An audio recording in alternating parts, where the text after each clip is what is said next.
Okay, going in depth. Here is a weird trade-off for you. Would getting a $2,000 stimulus be worth giving up the internet in its current form? That's what some say is at stake this week. President Trump and Senate Majority Leader Mitch McConnell want to repeal Section 230. McConnell says if the Senate votes on those bigger stimulus checks, that would include a repeal of that. It's famously called the 26 words that created the internet. Here are those 26 words. They are: no provider or user of an interactive computer service shall be treated as the publisher or speaker of any information provided by another information content provider.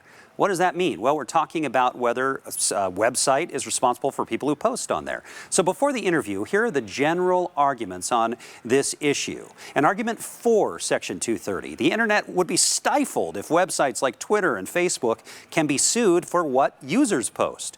An argument against it. Section 230 now lets the world's richest companies control information. An argument for. Think about awful stuff like child pornography or fraud. Section 230 lets sites censor some things without having to take responsibility for everything on their sites. And an argument against, and this is President Trump's argument, Section 230 is too broad. It lets sites block, or more often with the president, fact-check perspectives that they don't like. Okay, let's get to the expert. Joining us to talk about this is the Tech and Innovation Policy Analyst for the Libertas Institute, James Chernowski. James, thank you for being with us. You think Section 230 is really important to leave in place, and why is that? All right, thank you for having me, Max. I think Section 230 is extremely important to keep in place because it helps keep the structure of the internet as we know in place.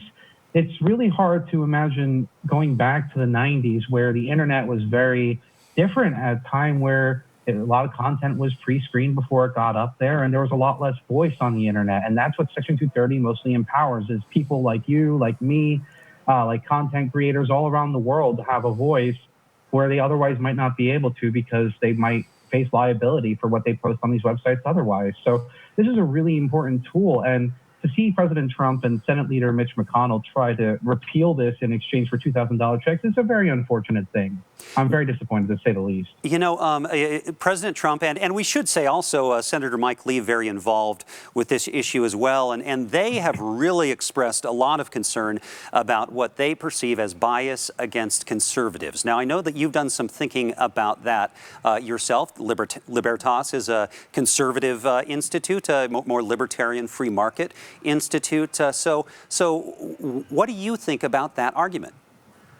Well, I think that while conservatives certainly feel like the weight is against them right now when it comes to the decisions of social media companies, I'd also argue that that's not the case at all, at least data speaking. Right now, we see lots of left-leaning sites like Mother Jones, for example, also get targeted by Facebook. And I actually think that there's a very strong argument to be made that Section 230 empowers conservative voice in the online marketplace. Think about the top 10 most visited sites on Facebook on any given day. The majority, the super majority of them are conservative voices.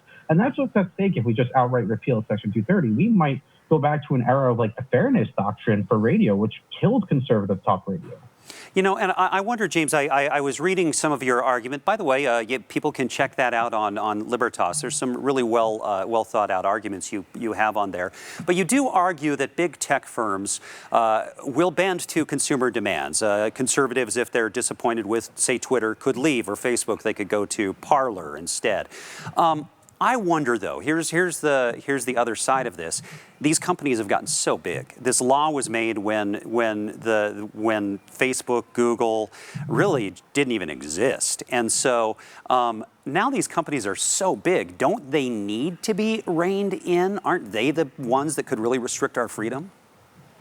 In some senses, sure, I think that there's an argument to be made that they can exert a lot of influence over how we experience the world today. But that being said, that's within their rights to do so. Even if you took away 230 and tried suing them for the decisions that they're making, there's a very likely outcome that they would still win in court over First Amendment grounds, right? So I still think that the marketplace and having conservatives use their feet to go and move to alternatives like Parler, like Rumble, is a better route to go because it allows them to express their dissatisfaction with the way that Facebook and Twitter and Google are carrying out moderation practices. But it's not a perfect science. It's really it's really difficult. It's not so black and white as conservatives would like to think it is.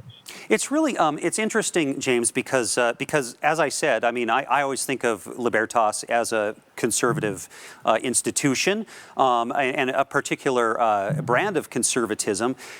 Do you find yourself kind of in a strange place where all of a sudden you're hoping kind of that the Democrats win on this one? Well, it certainly does put me in an odd position to look at this when we see, free speech on the internet really coming under fire from conservatives. It's really an odd position.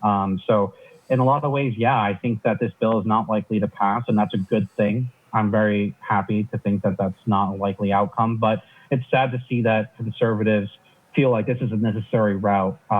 Usually they're always about not using the force of government, and I'd like to see them try to revert back to their original ways and try to use the market instead of government. All right. James Chernowski, the tech policy and innovation policy analyst for Libertas. Am I saying that right, Libertas? I think I always mess that up. Yeah, it's the Libertas Institute. Libertas. Okay. I get the stress on the wrong syllable there. James, thank you so much. It's good to talk to you. Thanks for having me, Max.